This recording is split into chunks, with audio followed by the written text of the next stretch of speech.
Esse é o Mundo em Revolução e nós vamos falar agora sobre a situação na Ucrânia. Hoje, dia 30 de janeiro de 2024, são 8 horas da manhã aqui no Rio de Janeiro, 1 hora da tarde lá em Kiev, no momento que eu gravo esse vídeo, e tivemos mais uma série de ataques com drones feitos pelos russos de ontem para hoje, né? A maior parte dos drones foi derrubada pela defesa antiaérea, então nenhum grande problema nisso aqui, né? Agora, aqui no Dnipro, aqui na região de Kherson, os russos fizeram grandes bombardeios aqui na cidade de Berislav, a cidade ucraniana aqui na margem direita, né? E os ucranianos fizeram grandes bombardeios em Olesk, aqui na margem esquerda, que onde é controlado pelos russos, né? Além disso, o Estado-Maior das Forças Ucranianas disse que expandiu a cabeça de ponte aqui no Rio de Dnipro. A gente tinha falado sobre isso ontem, né? E a grande questão é, expandiu aonde? Porque aqui em Krink, ok, continua a cabeça de ponte aqui, mas não há nenhuma informação de que ela tenha aumentado de tamanho, né? Ela até diminuiu um pouquinho, mas né, no inverno é realmente muito mais difícil você fazer rotação de tropas e coisa e tal. É realmente uma coisa positiva os ucranianos terem conseguido manter a cabeça de ponte. Agora, ampliou aonde, né? E aí que estão as dúvidas. Será que está ampliando aqui em Olesk com os ataques que os ucranianos estão fazendo aqui? Ou está planejando alguma coisa aqui em Nova Kakhovka ou Kakhovka, nessa região aqui? Por isso os russos bombardearam Berislav, né? A gente não sabe ainda. Os ucranianos derrubaram um Su-34, mais um jato russo bombardeio aqui na região de Luhansk. Excelente notícia, mais um aviãozinho caro dos russos que não vai voar de novo. Temos informações também de pequenos avanços ucranianos em várias regiões. Aqui perto de New York, os ucranianos avançaram um pouquinho também. Avançaram um pouco aqui também em Kriminá. Nenhuma mudança enorme, tá, gente? Nenhuma grande avanço na linha de frente, mas pequenos avanços em vários lugares e hoje para os ucranianos, né? Também temos mais informações aqui em Tabaivka, confirmando que não, que a cidade não foi tomada pelos russos. Esse mapa aqui está errado no final das contas. Bom, ontem circulou um rumor, né? É uma fake news, na verdade. Quem começou esse troço foi o Kim.com, para você ter uma ideia, né? O Kim.com começou uma fake news dizendo que o Zaluzhny seria dispensado do cargo de comandante do Estado-Maior ucraniano, né? E que porque teria brigado com Zelensky, não sei o que lá, e coisa e tal, e botou um monte de teoria da conspiração maluca ali, né? Não dá para levar a sério essas fake news russas idiotas, eu nem menciono isso aqui normalmente, mas esse rumor ontem tomou um tamanho muito grande, muita gente falou sobre isso, até jornais importantes, e o Ministério da Defesa ucraniano negou que tivesse qualquer coisa nesse sentido, não. O Zaluzhny continua como comandante do Estado-Maior, o Rustem Uzemov continua como ministro da Defesa, não teve mudança nenhuma na estrutura de defesa ucraniana, né?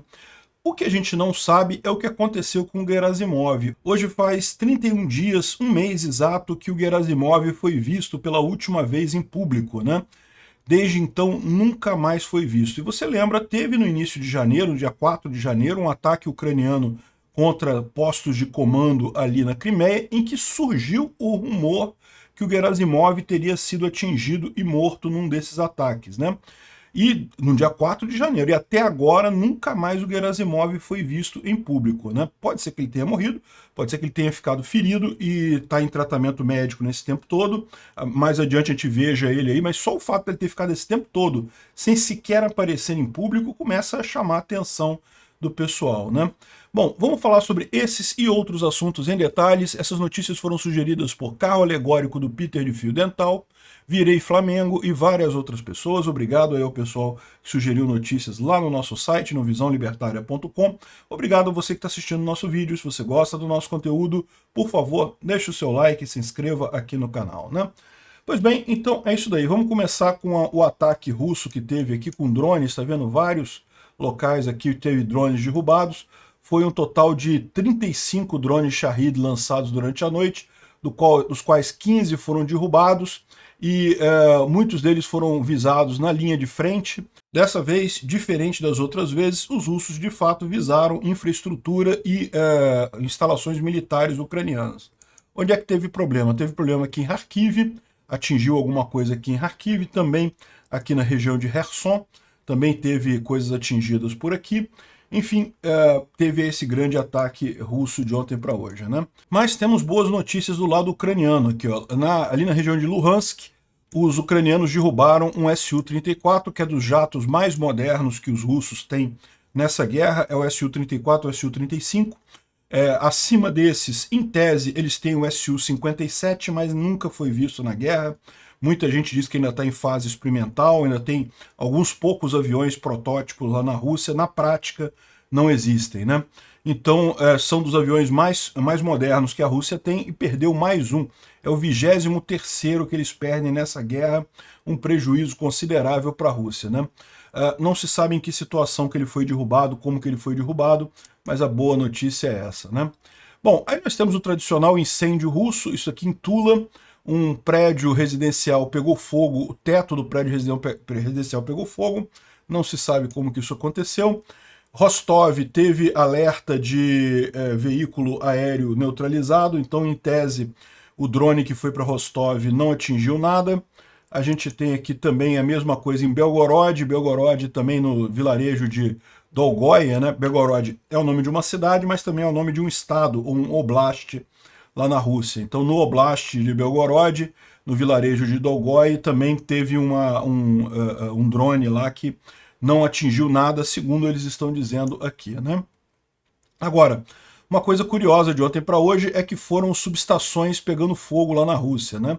Essa daqui é em Chelyabinsk, na Rússia, aqui um grande incêndio com essa luz meio azulada, isso é tipicamente de subestação pegando fogo, né, dando um curto lá.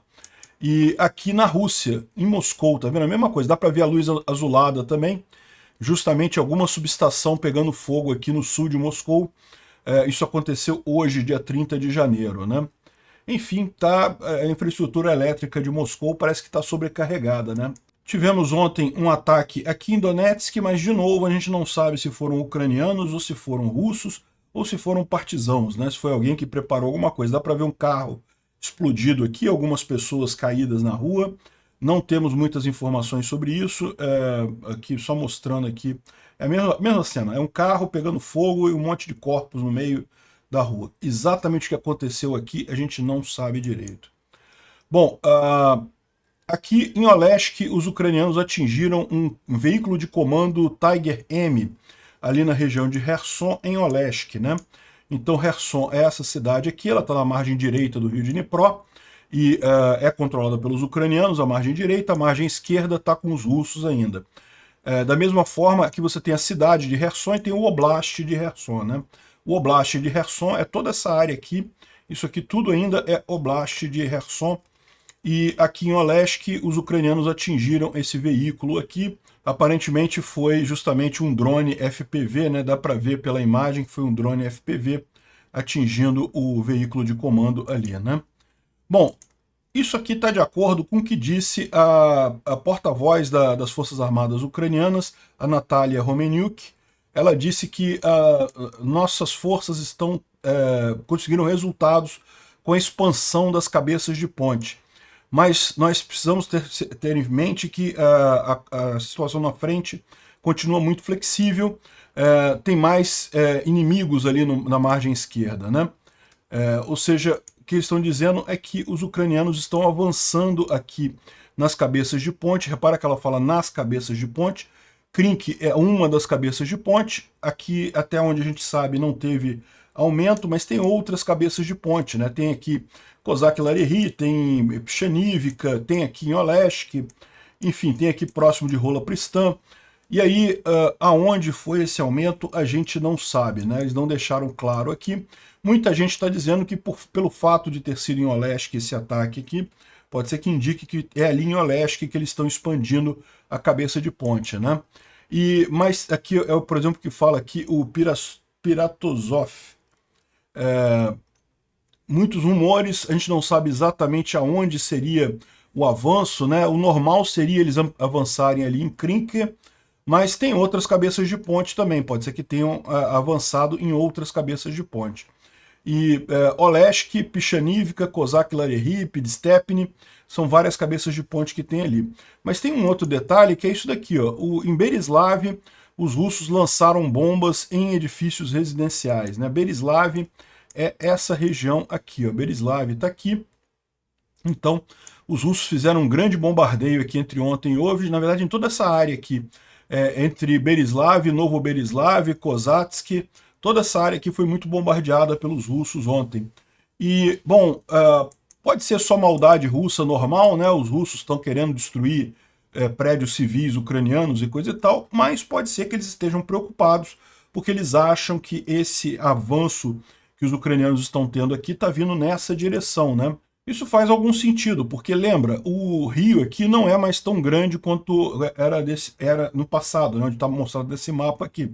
Desde que os russos explodiram aqui a represa de Nova Kakhovka, o rio aqui ficou bem menor em tamanho e fica possível uma outra cabeça de ponte aqui antes, né, jusante da represa aqui. É possível que eles tenham feito alguma coisa aqui, a gente não sabe, né? Então é isso daí, o aviso só é esse, que teve expansão, não sabemos aonde, vamos aguardar para ver aí novas informações, né? Falando sobre ali justamente na região de Krink, as Forças Armadas agora têm um monte de drones FPV noturnos que estão sendo usados em Kherson e Zaporizhia e estão caçando equipamentos de forma linda, né? Isso daqui é um blogger russo falando isso para avisar para os outros russos para tomarem cuidado, né? Tem um monte de drone com visão noturna ali na região ali dos ucranianos, né? E aqui é um soldado ucraniano falando aqui, ó, que a gente tem conseguido mandar presentes para o inimigo com muita frequência. Ele está falando justamente dos drones FPV. Eles estão numa posição pior do que a gente, mas é mais fácil para eles fazerem rotação de reservas, né? Então esse é o problema que eles têm. Eles têm menos gente aqui, né? Aqui em Krink são 80 soldados ucranianos contra 10 mil russos aqui na região. E os russos não conseguem tomar a cidade de Krink, né? Por que não conseguem tomar? Porque a artilharia ucraniana e os drones que estão aqui na margem direita impedem que esses russos façam qualquer coisa, né? Enfim, segundo os ucranianos aqui, eles estão realmente atacando muito os russos, mas os russos conseguem, tem mais folga de tropas ali, é mais difícil para os ucranianos fazer a rotação, né? Uma outra mensagem aqui que o pessoal colocou é que ali na região de Kherson, ali em Krink, os russos praticamente pararam de tentar usar veículos blindados contra Krink, porque estavam perdendo todos eles, e agora tem feito incursões a pé. E também tem morrido um monte deles, no final das contas, né? Não tem muito jeito para os russos ali na região de Krink. Bom, e aqui tem também um aviso dos russos reclamando da situação nas ilhas do Dnipro, né? Ilhas do Dnipro, tudo isso daqui são ilhas do Dnipro, tá? Mas quando eles falam ilhas do Dnipro, eles estão tipicamente se referindo a essas ilhas aqui, no delta do rio Dnipro, né? Então, aqui o que eles estão falando aqui, ó, é justamente que os Hohols, que é os ucranianos, tá? Hohol é uma gíria pejorativa para os ucranianos. Eles têm uma boa tática agora. Na margem deles, eles sobem um pássaro, né? Sobem um drone e observam todos os movimentos do nosso lado. Quando a gente coloca o barco na água, vai para as ilhas, desembarca um soldado nas ilhas e o barco volta para o nosso lado, é aí que eles começam a atacar de verdade, começam a atingir os nossos soldados lá do outro lado, no momento que eles não têm como fugir de barco de lá, né? São enxames de drones FPV, Mavic, Baba Yagas, e não tem onde se esconder ali, tudo que sobrou são árvores e troncos de árvores, não tem um lugar para você colocar sua cabeça que o drone não veja 24/7, né? Ou seja, o tempo todo. A menos que ele mate você, ou você consiga atingir ele com reset, né, com a arma anti-drone, ele não vai largar de você até você chegar a 200. 200 é o código para morto, né? Se o sistema de defesa de drones não resolver o problema, as granadas vão acabar e não ajudam, né? O Baba Yaga que eles chamam é um drone grandão, né, que voa mais alto e solta bombas, né? Baba Yaga é uma figura mitológica da região ali, da cultura eslava, e enfim, eles chamam o drone de Baba Yaga. Baba Yaga voa com 80 minas, para jogar minas nos soldados, né? Isso é uma parte da história, quando você ouvir falar assim que nós dominamos as ilhas do Dnipro, né? Esses aqui são os russos falando, né? Então estão os russos se gabando de controlarem as ilhas do Dnipro, e o soldado russo está falando aqui que, putz grila, dominamos coisa nenhuma. A gente está se ferrando nas ilhas do Dnipro. Aqui um outro soldado falando no blogger também, quase todas as ilhas do Dnipro, com exceção das que estão controladas pelos ucranianos, Krest é outro termo pejorativo que eles usam para os ucranianos, e as dachas, que estão em zona cinza, todas continuam estando sob nosso controle. Mas eu digo pela centésima vez, os rapazes não têm mecanismos suficientes para se proteger dos pássaros, né, dos drones, e se manter seguros. Eu entendo que essa é a intenção, ou alguma coisa assim, mas nós temos 200 e 300, 200 é mortos, 300 é feridos, só dessas operações dos ucranianos, né, dos drones ucranianos. E eles andam ali nas ilhas também e atacam os nossos rapazes, e eu entendo que é bom que nós tenhamos controle de quase todas as ilhas ali no Dnipro, mas alguma coisa precisa ser feita para reduzir nossas perdas. Não é uma quantidade absurda, mas tem um monte delas por ali, né? Eu não estou dizendo que a gente deva abandonar as ilhas, nada disso, né? Mas a gente tem que dar um jeito de consertar isso, e ninguém está pensando nisso, né? E é um problema para eles isso daqui, né? Porque realmente essas ilhas são muito desertas, os ucranianos, sabendo, nem fazem fonte, nem fazem intenção de controlar isso daqui. O foco deles é justamente nas cabeças de ponte aqui na região de Olesk, Pichanivka, aqui mais para o norte. Eles sabem que aqui, essas ilhas aqui são bem difíceis de controlar no final das contas, então deixa para os russos ficarem morrendo ali, tentando controlar as ilhas, né? Teve uma atualização interessante aqui essa noite, que foram os ucranianos fazendo um ataque nas posições a oeste de Orlivka. Teve 8 soldados russos mortos, 3 capturados prisioneiros, ali na região de Orlivka, é perto de New York. New York é bem para cá, aqui, olha só, aqui ó. Orlivka é essa cidade aqui, é uma cidade muito grande, está em poder dos russos, é uma cidade ucraniana, mas está controlada pelos russos. New York é essa outra cidade aqui, que se chamava New York antes da União Soviética. Aí, quando a União Soviética entrou, mudou o nome dela para outra coisa, e depois que a Ucrânia saiu da União Soviética, voltou o nome para New York, né?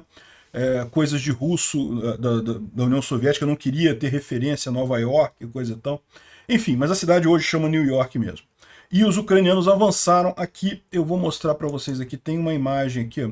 É esse ponto aqui, ó. A gente vai ver melhor na carta do Poulet Volant, eles mostram aqui, os ucranianos conseguiram tomar essas trincheiras aqui, então conseguiram avançar nesse sentido aqui de Orlivka, um avanço significativo, né? Uma área que era no man's land, ninguém controlava, e agora está sendo controlada pelos ucranianos, né? Então, excelente notícia isso daqui. Tivemos mais um outro avanço ucraniano aqui próximo de Kriminá, na região de Yampolivka. Yampolivka é aqui para cima, em Kriminá é essa cidade aqui, Yampolivka, aqui ó, Yampolivka, essa região aqui. Esse mapa aqui, mais uma vez, ele está um pouco exagerado, tá? Os russos, de fato, eles estão avançando em direção a Terni, em direção a essas cidades aqui, a leste do rio Zerebets, que é esse rio que passa aqui, mas eles não estão tão perto aqui não, tá? Eles chegaram a avançar até aqui, mas depois os ucranianos voltaram com eles para trás aqui. Para você ter uma ideia, os ucranianos estão batalhando aqui em Dibrova a partir dessa floresta daqui, né? Então, de fato, não está esse avanço todo. E aqui em Apolivka, os ucranianos conseguiram avançar um pouquinho aqui nessa região, expulsar os russos um pouco dessa região aqui, né? Dá para ver que o contorno aqui é bem mais complexo. Os russos estão tentando avançar, evidentemente, mas dessa vez quem avançou foram os ucranianos aqui. E também Tabaivka, né? Isso aqui são imagens lá de Tabaivka. Lembra que a gente falou para vocês da cidade de Tabaivka, aqui para cima, esse suposto avanço russo aqui. De fato, eles avançaram, tá? De fato, eles tomaram aqui Krohmalny e avançaram um pouco para cá, mas não tomaram Tabaivka, né? E também Pichanivka aqui também não foi tomada, ou seja, essa região aqui não está tão ruim quanto está pintado nesse mapa aqui, mas isso é ok, porque esse mapa é meio pessimista mesmo. E a questão toda a gente tem agora imagens ali do que aconteceu. O Azov South está falando aqui que os russos não capturaram Tabaivka e que as operações militares estão acontecendo ali, a situação é difícil, mas está sob controle, foi o que o pessoal falou, né? Então dá para ver aqui que isso aqui é resultado lá de Tabaivka, os russos perdendo muitos tanques como é padrão ali na região. E o que eles estão explicando aqui, né? Que olha só como é que é a situação em termos de altura, né? Os ucranianos estavam fazendo a defesa nessa área aqui. Os russos conseguiram avançar aqui a partir do ponto mais alto em direção à posição mais baixa, né? Em tese, a posição mais confortável para os ucranianos fazerem a defesa é justamente aqui nessa região, é para onde eles deslocaram, né? Eles estão mantendo Tabaivka na região contestada, os russos ficam com essas montanhas do lado de cá, os ucranianos com as montanhas do lado de cá. Vai ser muito difícil para os russos atacarem aqui. Não é impossível, evidentemente, mas é muito mais difícil. Fica uma posição defensiva muito mais confortável para os ucranianos nessa região, né? A questão toda é que isso pode prejudicar as outras cidades, né? Kislivka e Kotlarianivka aqui ficam problemáticas, né, com os russos avançando desse jeito, e aí eles podem chegar muito perto aqui de Kupiansk, que é o grande objetivo dos russos aqui nessa região, né? Bom, vamos dar uma olhada nas cartas do Pulevolan, o que teve de ontem para hoje. A gente mostra aqui na região de Ampolivka, né? E Ampolivka aqui é o avanço ucraniano nessa região aqui. Aqui ele está dizendo que os ucranianos conseguiram expulsar os russos daqui, mas ainda não dominaram a região completamente, né? Ainda tá em disputa essa região aqui, né? De qualquer forma, uma boa alternativa, e os russos tiveram que recuar aqui nessa região, né? Aqui a gente está falando de Bakhmut, né? Dá para ver que os ucranianos avançaram um pouquinho aqui em Bordanivka, mas de via de regra a linha de frente não se moveu muita coisa, continua na mesma situação ali em Bakhmut, né? Aqui a gente está falando da região justamente ali de New York. New York está aqui, Orlivka está aqui, e daí o avanço ucraniano naquela região que a gente falou também. Está aqui um pequeno avanço aqui nessa região aqui, né? Lembra que os ucranianos já fizeram avanços aqui perto daquele aquele terricon que tinha aqui, né, que estava dividido desde 2015, desde do fim de 2015. Aqui, ó, os ucranianos avançaram no terricon, e aqui avançaram mais ou menos na mesma região, mas um pouco mais ao sul, né? Aqui em Avdiivka, os russos conseguiram um avanço aqui que é bastante preocupante, tá, gente? Esse avanço deles aqui é bem sério. Aqui, vocês sabem, os ucranianos tiraram todo mundo daqui, os russos tentam voltar novamente, é verdade, mas essa área toda aqui já foi retomada pelos ucranianos, né? Vocês lembram? Essa área toda aqui chegou a ser controlada pelos russos, agora já está como área contestada e, na verdade, os russos estão fugindo daqui. Mas é preocupante eles terem subido aqui, porque essa área aqui, ó, fica no alto, tá vendo onde tem essas trincheiras ucranianas aqui? Isso aqui, ó, que eram ucranianos, né? Agora estão na mão dos russos, pela imagem aqui. Isso daqui fica numa região mais alta. Quando os russos invadiram essa área industrial aqui, foi justamente os ucranianos fazendo uma armadilha para eles, né? Porque eles entraram aqui nessa área industrial e ficaram à mercê dessas trincheiras ucranianas aqui, que eles passaram a usar para atingir os russos aqui, matar muito russo aqui nessa região, né? Agora parece que os russos conseguiram tomar essas trincheiras aqui. Eu não tive mais informação sobre isso, estou vendo isso aqui só na informação do Pulevolan. Ele deve ter informação para embasar isso daqui, evidentemente, né? Mas é uma situação preocupante aqui, porque justamente os ucranianos têm essa área toda aqui de floresta que é mais elevada, e é isso que dá vantagem, dá tranquilidade para eles deixarem os russos nessa área industrial aqui, porque eles podem ficar atacando os russos do alto, né? Aqui o problema que parece já está resolvido, não deve ter mais nenhum problema aqui. Tem uma outra mudança aqui próximo de Staromayorsk e Urozhaine, aqui na região de Priut, né? Os ucranianos chegaram a quase tomar Priut, chegou a ter rumores que os ucranianos tinham tomado Priut, mas de fato não tomaram, e agora parece que os russos têm feito contraofensivas aqui, conseguiram melhorar a posição tática dele, né? Tudo isso aqui é pouca coisa, tá, gente? É pequenos avanços russos, né? No final das contas, em termos de mudança na linha de frente, não tem nada. O único ponto crítico que a gente tem é aquela região lá de Tabaivka, perto de Kupiansk, e também a Avdiivka ali, é preocupante aquilo ali. Fora isso, não tem nada que seja significativo aqui, né? E aqui a região de Robotny, Verbove, né? Ali em Zaporizhia, né? Novamente tem uma pequena batalha aqui perto de Robotny, mas nenhuma mudança significativa também. O Instituto para o Estudo da Guerra fala aqui sobre os rumores sobre a renúncia do Zaluzhny, que surgiram ontem. A gente vai falar sobre isso daqui a pouquinho, na verdade, em seguida isso daqui. Também tem a confusão dos russos que estão com problemas para reconstruir a sua defesa antiaérea na retaguarda, porque usaram muitos elementos lá na Ucrânia, perderam muitos elementos lá na Ucrânia, e agora os ucranianos conseguem atingir refinarias na retaguarda com relativa facilidade, né? Então os russos estão com problemas nisso daqui.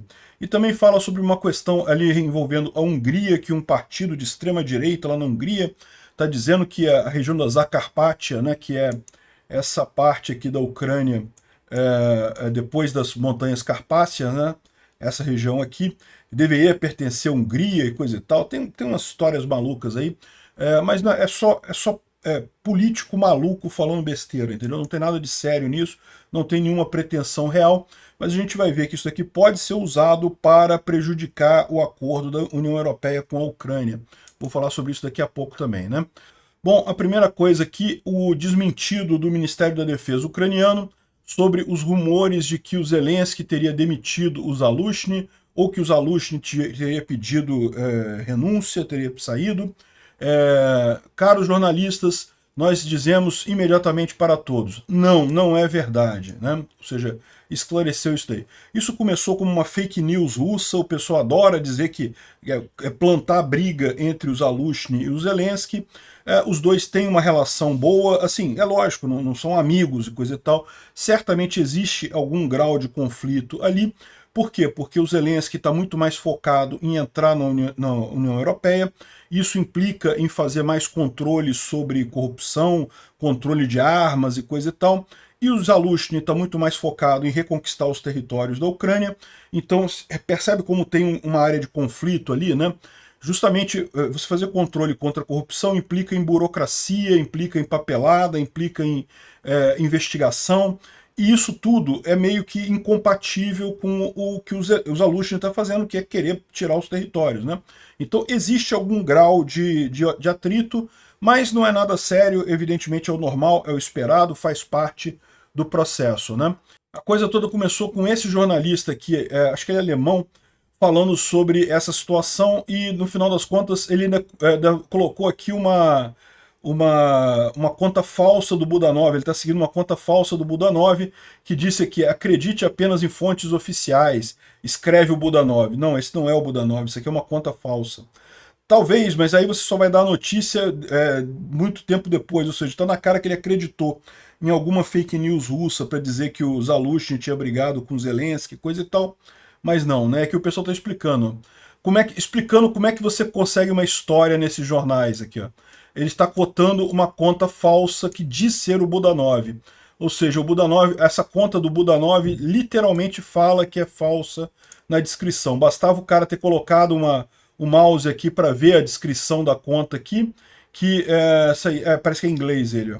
Tá, lá do editor na revista The Economist. É The Economist.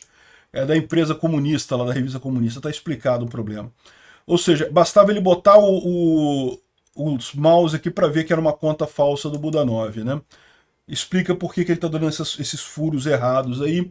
Então não teve nada disso, o pessoal desmentiu completamente. Agora, uma coisa que o pessoal não consegue desmentir, apesar de nunca ter sido afirmado categoricamente pela Ucrânia, é a morte do Gerasimov, né? Vocês lembram dessa história? O Gerasimov é o comandante em chefe do exército, do Estado-Maior das Forças Armadas Russas, ou seja, é o cara que comanda tudo, é o terceiro na linha de comando, é o Putin, dali vai para o Shoigu, que é o ministro da Defesa, debaixo dele é o Gerasimov. Toda a área militar é comandada pelo Gerasimov. E daí, ele é um cara muito famoso lá na Rússia, ele tem um nome, né? Ele que é considerado responsável por toda a modernização do exército russo, né? Quando acabou a União Soviética, o exército russo estava em frangalhos. Aliás, todos os exércitos ali da região estavam em frangalhos porque a crise econômica foi tão forte que destruiu tudo, né? Lá em meados dos anos 2000, o Putin resolveu melhorar o exército russo e o Gerasimov foi uma peça fundamental nisso daí. A doutrina Gerasimov ainda é a principal usada pelo exército russo lá, né? Enfim, a última vez que ele apareceu em público foi há 31 dias atrás, ou seja, há mais de um mês, né? Foi no final do ano passado. E você lembra, no dia 4 de janeiro, os ucranianos fizeram um grande ataque contra bases de comando russas aqui na Crimeia. Uma base aqui perto de Saki e uma base aqui perto de Sevastopol, e eram bases subterrâneas, eram bunkers subterrâneos, coisa bem protegida. Os ucranianos usaram bombas bunkbuster, né? Aquela que perfura o solo e explode lá embaixo. Teve muito oficial de alta patente morto, a gente teve um comunicado que teve vários oficiais de alta patente mortos nesse ataque aqui contra Saki e Sevastopol, mas a gente não sabe quem são esses oficiais. Os nomes desses oficiais, evidentemente, os russos não vão falar, né? E aí surgiu a suspeita de que o Gerasimov estaria entre esses oficiais mortos, né? Mas ninguém tem certeza disso. Na época eu falei, olha, não deve ser nada, isso aí é rumor, o pessoal está falando.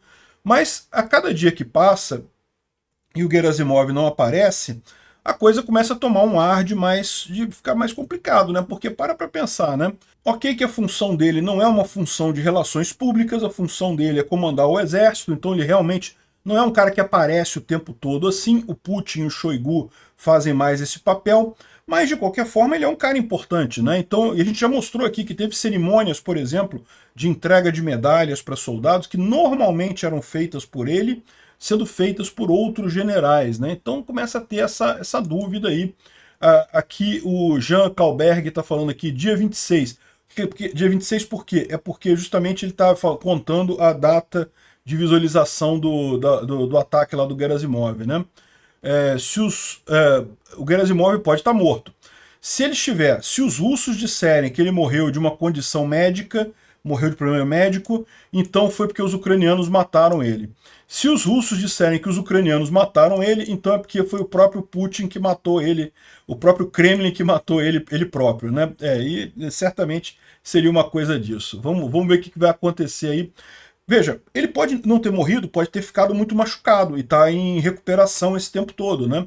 Isso já aconteceu no passado, perto de Izium, na época que Izium estava controlada pelos russos, né? Izium, essa cidade aqui, era o grande quartel-general russo aqui dessa linha de frente aqui, e o Gerasimov estava aqui, os ucranianos ficaram sabendo, fizeram um grande bombardeio aqui em Izium, e, segundo informações, a gente sabe hoje, ele teria sofrido um fragmento, um estilhaço de bomba penetrou a coxa direita dele, né? Então ele foi levado às pressas para Moscou, foi tratado, ficou vários dias fora do ar. A Rússia não falou nada, nem falou que ele estava aqui, que foi atingido.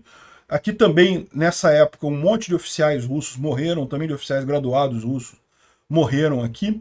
E o Gerasimov foi sim atingido, mas ele sobreviveu, ou seja, ele ficou em tratamento um tempão, ficou um tempão sem aparecer, depois apareceu como se nada tivesse acontecido. Nenhuma mensagem sobre ele estar machucado, ter machucado, coisa e tal, não falaram nada. É possível que dessa vez aconteça alguma coisa similar, ele apareça daqui a pouco, mas a cada dia que passa fica mais claro que ele realmente foi atingido. Pode não ter morrido, mas foi atingido.